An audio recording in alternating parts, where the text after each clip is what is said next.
Thank you very much. We're all here as a very friendly, well-unified group. We found that Americans are pretty pessimistic about politics, President Trump, and the overall direction of the country as this year comes to a conclusion. They feel overwhelmingly that the country is not moving in the right direction. 3 in 10 Americans said that the country was moving in the right direction. And that's a pretty grim assessment for the president and for Republicans as they head into 2018, when the control of Congress is going to be up for grabs. And again, we were really struck by just the breadth of the pessimism. It applies to the way people feel about how President Trump is handling major issues, things like healthcare, things like foreign policy. The one relative bright spot for the president was on the economy. About 40% of Americans approved of the job he's doing, but 40% in the context of an economy that actually is improving, where you see unemployment hovering around 4%, is certainly lower than the White House would be hoping. Thank you very much, everybody. When the president talks about his year, he talks about it in grand historic terms, saying that he's done more in one year than any of his predecessors have. But what the public told us is that they just don't feel that way. It's less than a quarter of Americans who say that the president has fulfilled his campaign promises. And only about half of Republicans feel that he's fulfilled those campaign promises.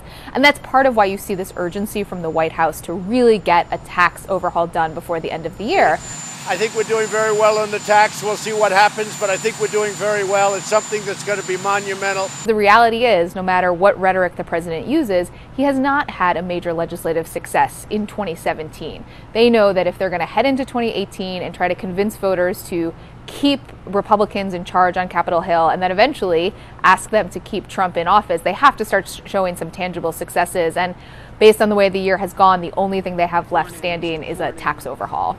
So for Republicans, they spent most of the Obama administration trying to convince voters that if they could just be in charge of Washington, if they could have control of Congress and control of the White House, then they could really govern. They could get things done. I'm so excited that we're on the cusp of this great accomplishment. And if Congress acts by Christmas, people are going to see gains very soon. And so what we're seeing in this poll is that right now Americans don't feel like things are getting done. Republicans will have a big challenge on their hands in 2018 to try to convince voters that just because there wasn't a lot of legislation moving through Washington that they should be kept in charge.